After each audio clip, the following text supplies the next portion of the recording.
let's start with this Atlantic magazine story, because this is very instructive to what is going on in America. It's a much bigger story than just a sleazy article. All right, so the story appears in this magazine, which is out of Boston. Nobody really reads the Atlantic magazine.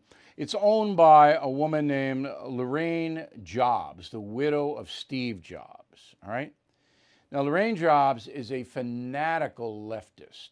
She has donated $610,000 to the Biden campaign just in June, okay? So she owns the magazine, and she pays a guy named Jeffrey Goldberg to edit the magazine. Goldberg is a Trump hater like you've never seen. So the article is basically entitled, "Trump, Americans Who Died in War Are Losers and Suckers." That's the title of the article. Here's the pithy part, and I'm going to quote it. Trump rejected the idea of the visit to a World War I cemetery in France in 2018 because he feared his hair would become disheveled in the rain, and because he did not believe it important to honor American war dead, according to 4 people with firsthand knowledge of the discussion that day. In a conversation with senior staff members on the morning of the scheduled visit, Trump said, quote, "Why should I go to that cemetery? It's filled with losers," unquote. In a separate conversation on the same trip, Trump referred to the more than 1,800 U.S. Marines who lost their lives at Belleau Wood as suckers for getting killed, unquote. Okay. Now, here's the truth of what happened. First of all, what does it mean, firsthand knowledge of the conversation? Does that mean the people, the 4 people that Atlantic said they talked to, and I don't doubt that they talked to people. They had to, all right? But who are these people? Firsthand knowledge, does that mean they heard it? So if you heard the conversation and you're using anonymous sources, you say sources who heard the conversation. You don't say firsthand knowledge, because nobody knows what that means. That is dishonest. So that's number one. These anonymous sources are not put into any kind of context at all. We don't know whether they heard it somewhere in a restaurant or a colleague told them. We don't know anything. 4 sources with firsthand knowledge. BS. Nobody could have gotten that published unless they were working for Lorraine Jobs. Well, maybe the New York Times and Washington Post would have done it, but they would have done it in a more clever way. This is just garbage. Garbage. All right? So who was it? Who did it? Goldberg, the author of the article and editor of the magazine, in 2016 called President Trump a demagogue, a xenophobe, a sexist, a know-nothing liar. This is a real objective guy, right? Okay. In 2018, he wrote an article, said Donald Trump's mafia mindset. That's objective. Then, in 2019, Atlantic magazine put on the cover, impeach. Okay? There it is. Impeach. So I think we know where these people are coming from. Then, another article in 19, unfit for office, Donald Trump. Donald Trump's narcissism makes it impossible for him to carry out the duties of the presidency. This is a cartoon. This is like Mad Magazine. Atlantic Magazine is like Mad Magazine. In fact, Mad Magazine is going, why didn't we think of this? Okay?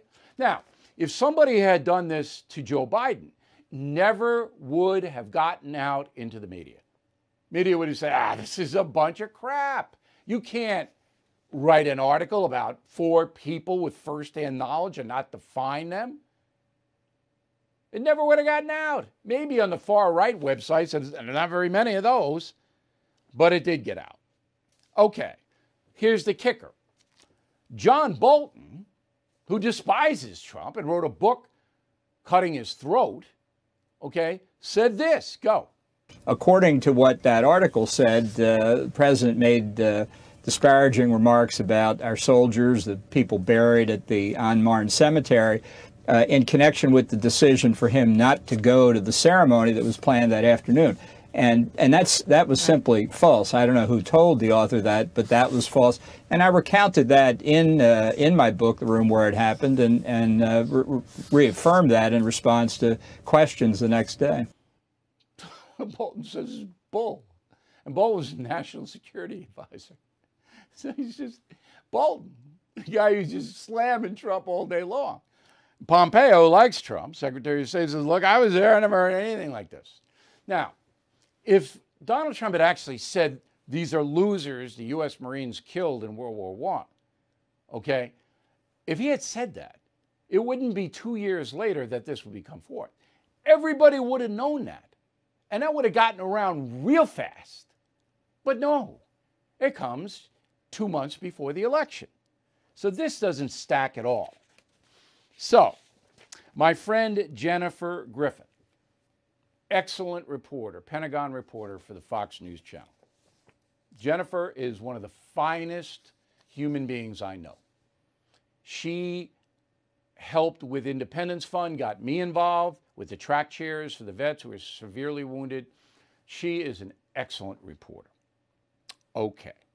Jennifer Griffin comes on September 5th, 3 days ago, and says this. Go. My sources include 2 senior former Trump administration officials who were on the trip to France where these remarks allegedly were made. They confirmed key parts of the Atlantic article and certainly described a pattern of behavior by the president in describing war veterans and wounded warriors that coincides with the description in the Atlantic article. One of these former Trump administration officials told me when the president spoke about the Vietnam War, he always said it was a stupid war. Anyone who went was a sucker. According to this source, the president would often say about American veterans, what's in it for them? They don't make any money. The source said it was a character flaw of the president. Okay, so if I'm the interviewer of Jennifer Griffin, I say, first of all, you're citing 2 sources, senior former Trump administration officials. Okay, are they the same sources that Atlantic used or different? Are they different sources? That's easy. Jennifer doesn't have to burn anybody. She can still do the anonymous source thing. And secondly, were your sources in the room? Did they hear President Trump call the troops buried in the cemetery in France losers? Did they hear it? Yes or no? She doesn't explain any of that. So we don't know. It's like sources, sources, sources, sources, sources. What? Who? Who? Did they hear it themselves? Or is this passed along? One of the biggest cons in the legal industry is if you sue someone and you have no proof about who you're accusing, that you say, oh, but I told Myrtle over here, or I told Eleanor, or I told Sydney the day it happened. What is that? What does that mean? Myrtle and Eleanor and Sydney didn't hear it or see it. You're saying you told them. Told them what? You can set people up all day long doing that. That's so despicable.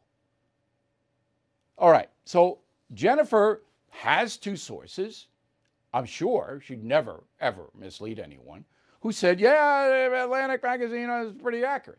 But who were they? Did they hear it?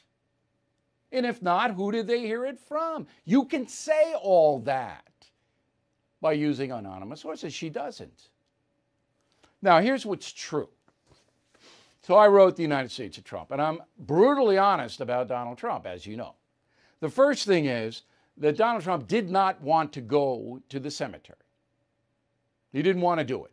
It was 40 miles away. He was tired. He was in a bad mood. He didn't want to go. So he was venting, as he often does. Donald Trump vents all the time. Was it because he didn't want to get his hair messed up? No. That's absurd. Okay? So, number one, he didn't want to go. Did he say there were losers? I would be surprised, because I've talked to him, and in my book, we talk a lot about the Vietnam situation. And he thought that war was awful, and no one should have gone. Now, suckers, I don't know. Okay, but he wasn't trying to disparage the people who died in World War I, the Marines, or the Vietnam vets. He was venting about a war he thinks was a catastrophe, all right, and a situation he didn't want to participate in. That's the truth. That's what happened. All right, so if you understand him, and in order to do that, you need to read The United States of Trump. So pick up Crazy Horse and Trump, get them both, all right? He vents when he's angry. And when he's tired, forget about it. He just says stuff. And he's always been that way. But Donald Trump has done more for veterans than any president in my lifetime. He got veterans medical treatment with their own doctor. With their own doctor. They don't have to go to the VA and stand on a line for 2 months, a figurative line, and go to some doctor they don't know. He did that. So you'll never see that in the Atlantic article or all the other hate Trump media. Now, Trump believes that John Kelly, former chief of staff from July 17 to January 19, year and a half, John Kelly was chief of staff. Trump thinks, that Kelly is the source for this Atlantic article. So, of course, the president vents on Kelly. Go. I know John Kelly. He was with me, didn't do a good job, had no temperament, and ultimately he was petered out. He was exhausted. This man was totally exhausted. He wasn't even able to function in the last number of months. He was not able to function. He was sort of a tough guy. By the time he got eaten up in this world, it's a different world than he was used to, he was unable to function. And I told him, John, you're going to have to go. Okay, that was a mistake. So John Kelly, 70 years old, 4-star Marine general, 40 years of service, including Iraq. Even if Donald Trump doesn't like him, and he doesn't, and Donald Trump doesn't like a lot of the generals, okay, he doesn't get along with them. The generals feel that he's an inexperienced guy. He feels the generals are whatever.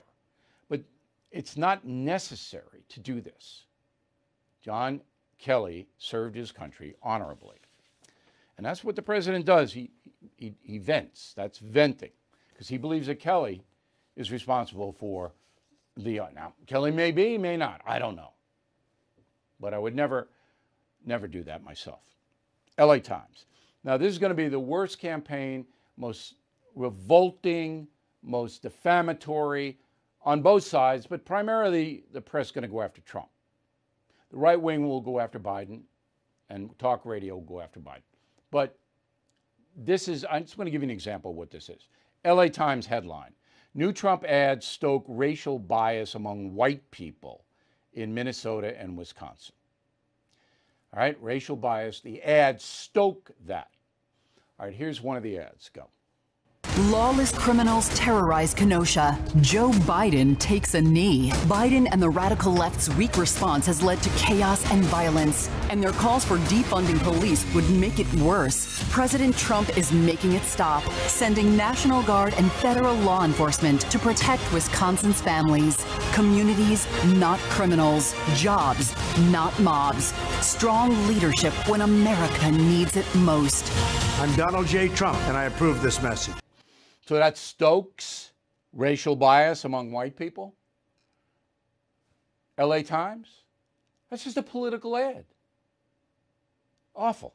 Okay, so the author of the article is a reporter named Michael Finnegan.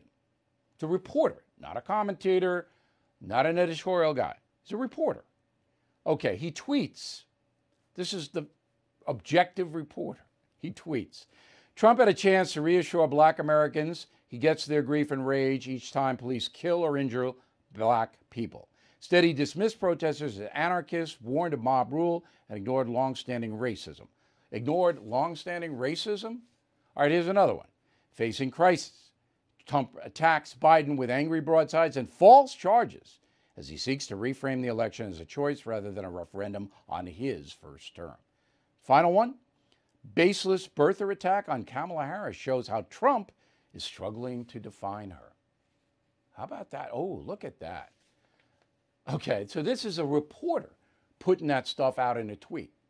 Now, Trump was asked about Harris and about the charge that she wasn't eligible to be vice president because her parents were immigrants, not American citizens, when she was born in California. Trump said, I don't know anything about it. I'll look into it. But I know. He didn't stoke this. So this Finnegan guy is another in a long line of corrupt journalists.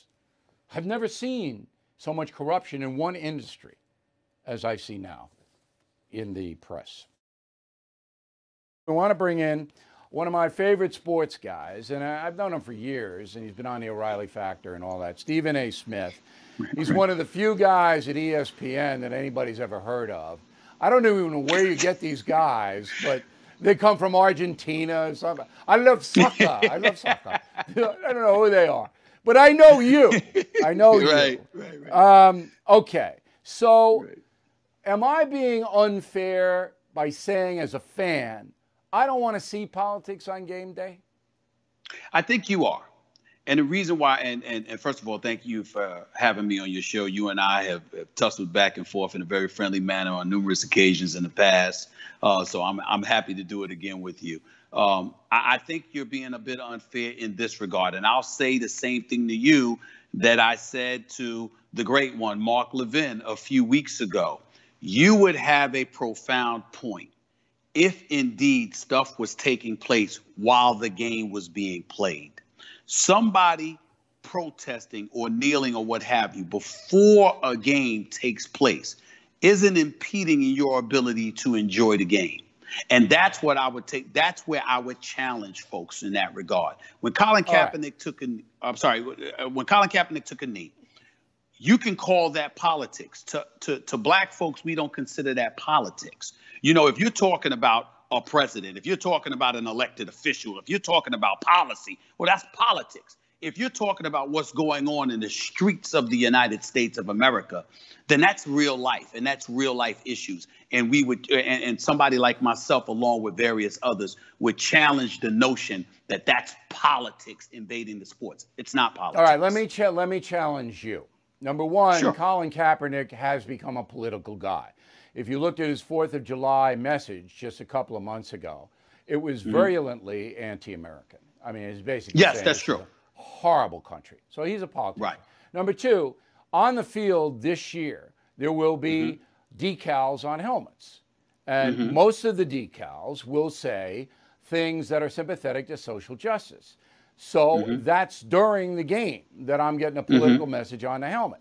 Now, I wouldn't mind it if you had Black Lives Matter on one side and respect the police on the other side. A little bit of balance. But you can't have that because of the peer pressure in the National Football League, where 70% of the players are African American.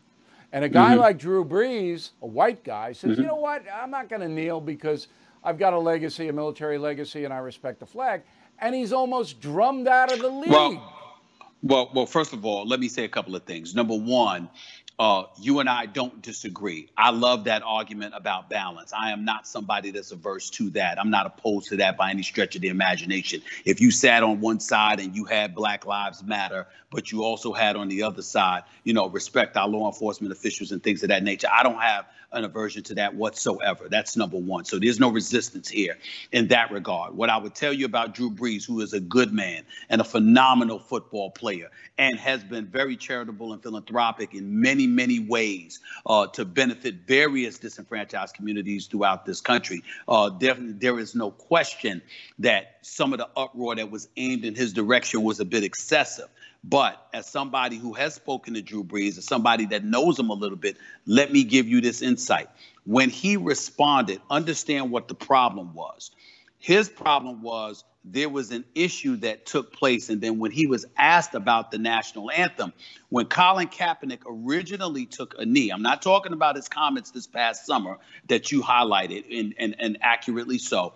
I'm talking about the sole act of taking the knee. He specifically explained, I'm not being disrespectful to the flag. I'm not being unpatriotic. I actually consulted with military folks to make sure that I wasn't coming across as disrespectful. I wanted to do something to bring attention to racial oppression and racial inequality that's going on in this nation. And so when he took that position, anybody that speaks about it and then goes the route of patriotism, the sense is you're echoing what the president did by basically hijacking the narrative and turning it into something that it was not. It was never about being unpatriotic. It was never about questioning one's patriotism. It was about bringing attention and highlighting racial strife that the African-American community feels in this country. There's a difference. You know as well as I do, because I know the league pretty well. I know a lot of people in it. You do. You do. That if you are going to stand for the national anthem, there are going to be players that don't like you and that are going to be, there was a problem with New Orleans because the management felt that they would have a divided locker room and that there would be strife and you can't win if the team hates each other. And that's what the genesis of that situation was. Well, let me give you a fact that you may or may not know this, Bill. Did you know that in 2016, 2017, when Colin Kaepernick elected to take a knee, there wasn't more than 11 players who joined him? There's 1,696 players on an NFL roster opening day. Do you know why? Do you know why? But what I'm saying, only 11. No, what I'm saying, they didn't join him. They didn't but do feel like why? taking that position. No. Some of them they have different reasons. There's no definitive answers. I don't have a definitive. Here's the definitive answer. Sure. The owners told them not to. Mara, Kraft, the guy in Dallas. Some of them. Jones. Almost all of them. Some said, of them. Don't do this. But the other, you're not wrong. But what I'm saying to you is that some of them knew without being told that there were going to be ramifications and it would not be worth it. So that's right. Basically, you're right about that. So basically, you're right. I'm not trying to say that you're wrong. I'm simply saying that the owners didn't have to literally say that to them in order for them to recognize that there was going to be fallout and there was going to be ramifications. But they did. And in their eyes, it wasn't worth it. All right. Now, I'm writing a column, which will be out on Sunday. And Stephen, I want you to dial into BillO'Reilly.com. In fact, we'll give Stephen, we're going to give him a gratis membership. You don't even have to pay. We're giving you it because I want your feedback. Right. No, I want your feedback. So the name of the column is Put Your Money Where Your Knee Is. And the column is that because of the social justice protests, all right, because of them, the National Football League is going to lose billions of dollars. And the way they're going to lose it, and you mark my words, you can use this clip on ESPN, is the merchandising is going to be down 50 to 75%. And you know how much money these teams make on the hats, jackets, and shirts. Okay? The television ratings are going to be down, but that doesn't impact on the club's bottom line. They're already paid. Those contracts are already sold. The networks are going to take a hit. All right? Just like the NBA ratings are terrible. I mean, they're not terrible. That's not true. No. You're having playoff games less than 2 million people watching. You have playoff games that are less than 2 million people are watching. And I will double check that because our NBA ratings are pretty damn good. I want to tell you that. We're doing pretty good. You look, I've been charting it. Occasionally a game will pop up to 4 million, but most are below 2 million. You're in MSNBC category, and you don't want to be there if you're the NBA. You don't want to be doing the same ratings MSNBC is doing. That is not an economic blueprint. So what I'm telling you is, that the league is going to suffer financially, and you know these greedhead owners, that's going to kill them to lose that money.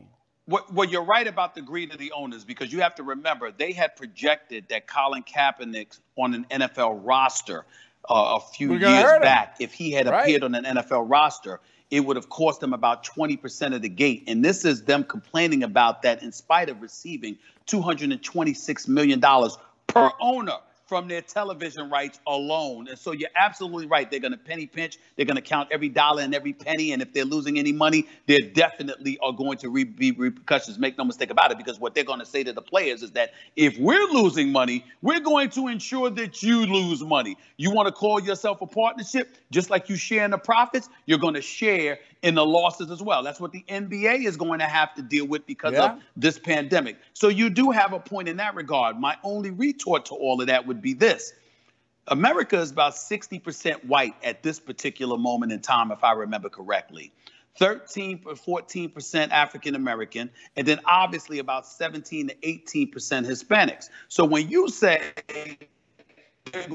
lose money, one would assume that's primarily because of white folks being turned off and therefore won't support the product. I think there's a Hispanic. But if you have the minority, I think there's a Hispanic component to this as well. Okay, but you think. But what I'm saying to you is that it's possible that you might be wrong about the Hispanic and the black populace. And if you are wrong, then the losses may not be what you think they may be. We'll have to see. You mark my words. And then what's going to happen, and the players don't know this, but you can tell them, once the revenue declines drastically in the merchandise, the salaries are going to follow down. We have reached the apex of National Football League salaries right now. From now on, they're going down, just like the Hollywood salaries are going down, just like the television news salaries are going down, because when you alienate millions of consumers, and that's what's happening here, and it's not about social justice. I believe that most Americans are appalled by police killing George Floyd. That 85% of us are saying we can't have this in this country. But it's the way you go about it. You can't say, okay, George Floyd is murdered and the United States of America is an evil nation. Once you get into that, then you lose. But there is a middle road. So here's where I would say to you, you have a point. And I don't disagree with you if you're just leaning strictly on that point. But my response to that, Bill O'Reilly, would be this. You have to remember that in a lot of folks' mind, particularly coming from the African American community, protest equals progress. I didn't say rioting. I didn't say looting. I said protesting. Protesting equals progress, because what you want to do, every effort that you make is in an effort to bring attention to the level of insidious behavior that's been existing in our country. So if white folks stand up, the Bill O'Reillys of the world, and those who may be a little bit younger than you, and those who may be a little bit younger than me, and they stand up and they say, excuse me, we hear you, we see this, we recognize it, and we're hell-bent on making sure that this kind of behavior doesn't necessarily continue, then guess what? Neither will the protest. Neither will the strife. Neither will the friction. And it works hand in hand. When we talk about America, that's what America should be about. We should be coming together in that regard. Your vision is correct if everybody is of goodwill. And everybody is not. What about most? So what about most? There are racists in the Caucasian community, who want blacks to be oppressed. There are not many of them. There are not many of them. But the Black Lives Matter Global Foundation are Marxists. They're using this, all right, to try to overthrow the entire system. And the three women who founded that admit it. Yeah, so they're not, but here's the it's not all of goodwill. Last word. That's true. It's not all goodwill. But we do, I think you and I share this belief that for the most part, America is good. And the people in this country are good. Most people are not bad. Most people are good. So if most are good and the numbers are on our side, why can't we squash those who are not good, particularly if they're considerably smaller in number? It takes a joint effort on the part of us, but it also comes with recognizing the need to point out the iniquities of those and coming together regardless of race and ethnicity. An excellent and point. Saying, excuse me, that enough is enough and we will squash you. America is better than that. It's bigger than that. That's why I believe in this country. I'm on the air right now with Bill O'Reilly, man. We agree for the most part with everything that we're talking about. And you made an excellent point. So if we can agree, think about that. That's you made an excellent point that people of goodwill can come together, all right? And they can make it clear to the powers that be, the 80,000 law enforcement agents, 90% of whom are good people, that you guys have to police yourselves. You guys got to clean this up. But a lot of these protests have been hijacked by the violent people who hate America.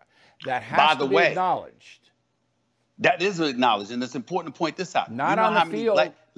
listen. Do you remember that when some of those protests were going on, there were black people associated with the Black Lives Matter movement that was screaming at folks to stop causing mayhem and stop acting up. You're compromising our goal. There are people out there who infiltrate these organizations and cause trouble, and the actual people that are positive about this movement and go about the business of conducting themselves in a positive fashion get ultimately shoved aside because the folks that's squeaking the most, that's causing all the mayhem, are pretending to be a part of the movement, but they really are not. That needs to be pointed out by people like yourself, the Hannah Levins of the world, and so many others, along with myself. I have the same responsibility you have, and I'm not running from that.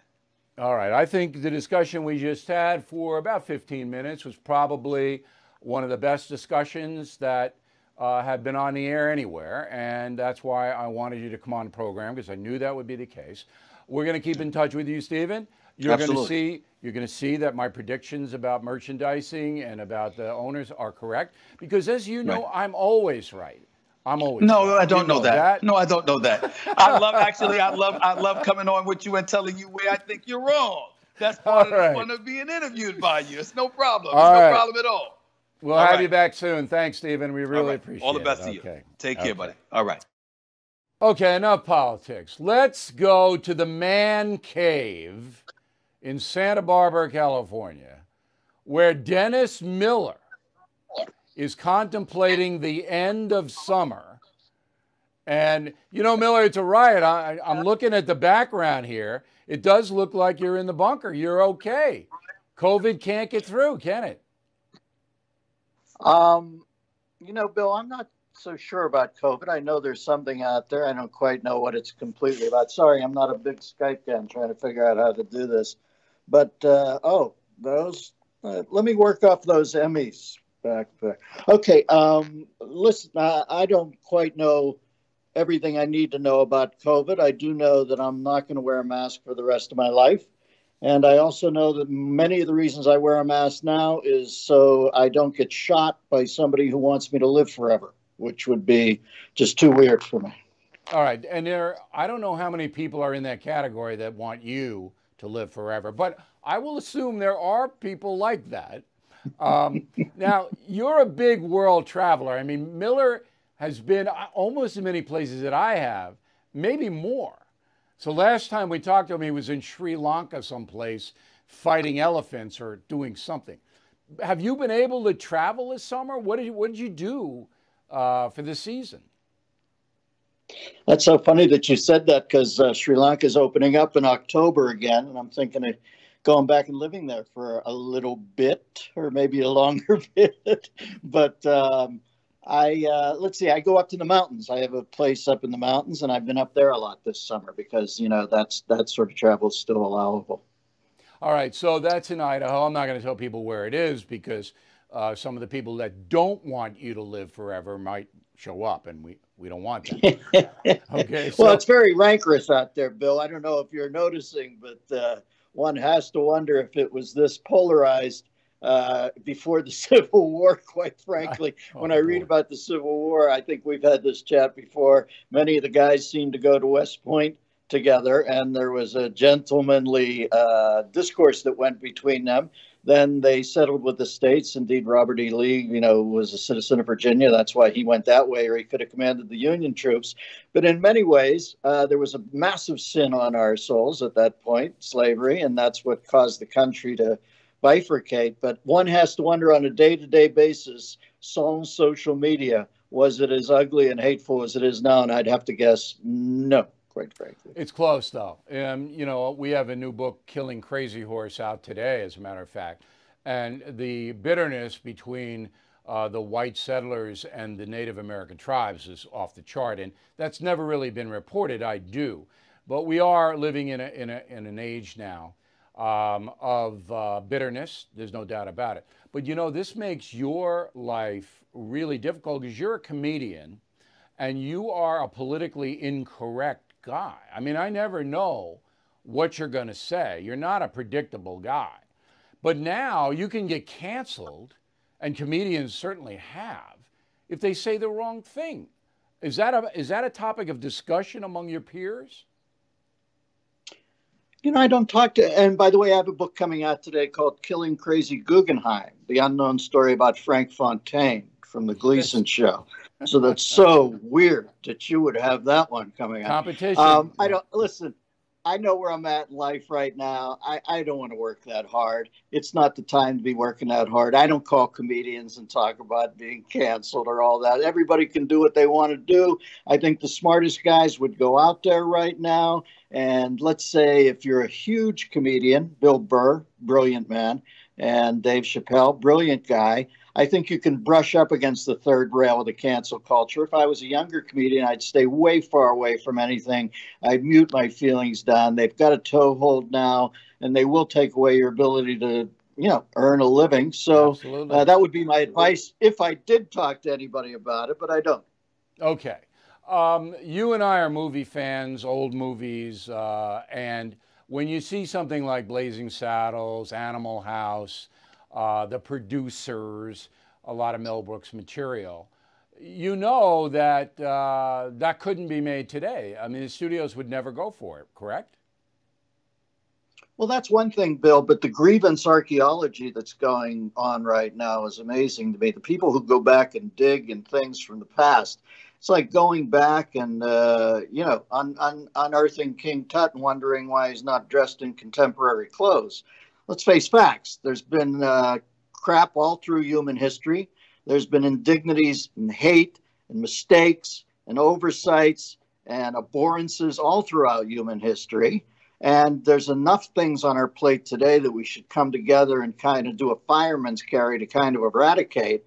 But if somebody wants to come up to me and say, hey, you know what I'd like to do today? I'd like to go back and, you know, find out why Bing Crosby was in blackface in the movie Holiday Inn.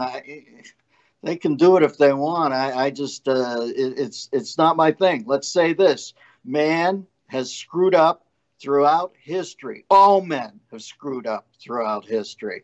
And I don't have time, quite frankly, you know, but I hate it when forward-looking people are always telling me how they're going to go back in time to right wrongs.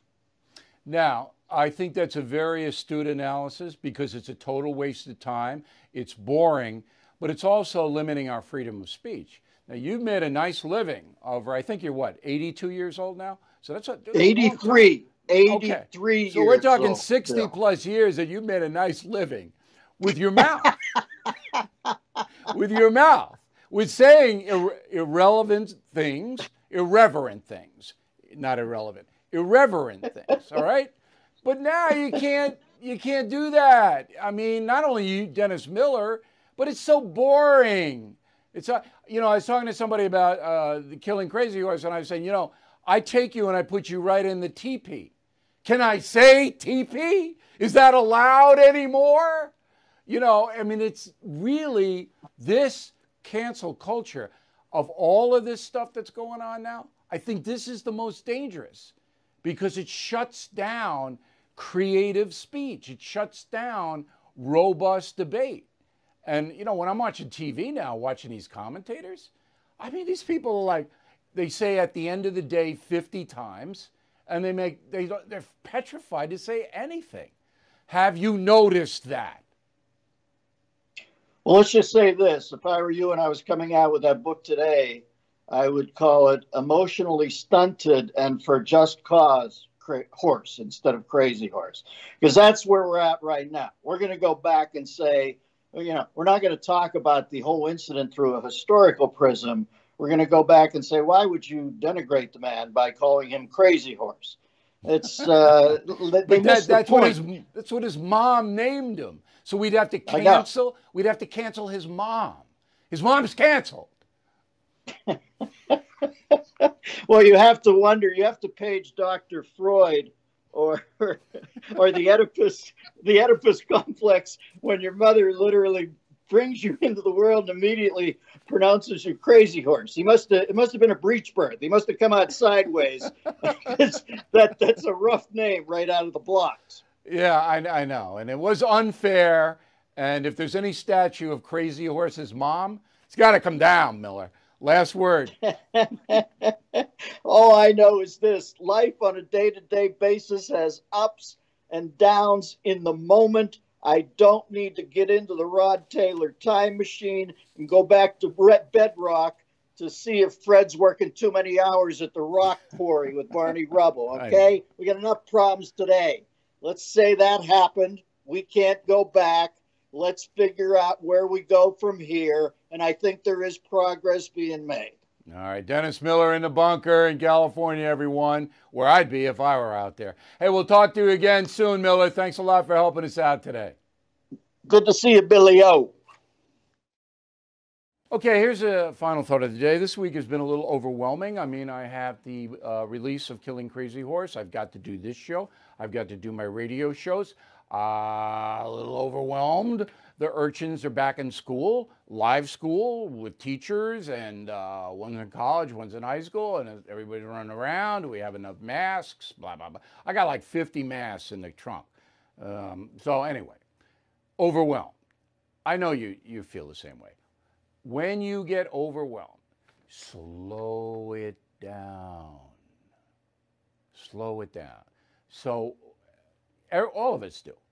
If you don't, you're going to make mistakes, and then it'll get worse, and then you'll snap and scream. So when I get overwhelmed, I take the terror dog for a walk. All right? Even if the terror dog doesn't want to go for a walk. Because the terror dog has a schedule. You go out of that schedule, the terror dog's going, I'm not going out there, it's raining. But I do. I take her for a while. You slow it down. So in your life, at your home, have a mechanism there that you can just put everything aside for 5 minutes when you get overwhelmed. Just do whatever. All right? Whether it's read an article or anything. But if you don't slow it down and you get overwhelmed, you're going to get hurt. All right? That is the final thought of the day. Have a great weekend. Please check out Killing Crazy Horse, excerpt on BillO'Reilly.com. We hope you pick it up. I think you're going to really like it, and let me know what you think. All right? We'll see you on Monday, but we'll be checking in all throughout the weekend.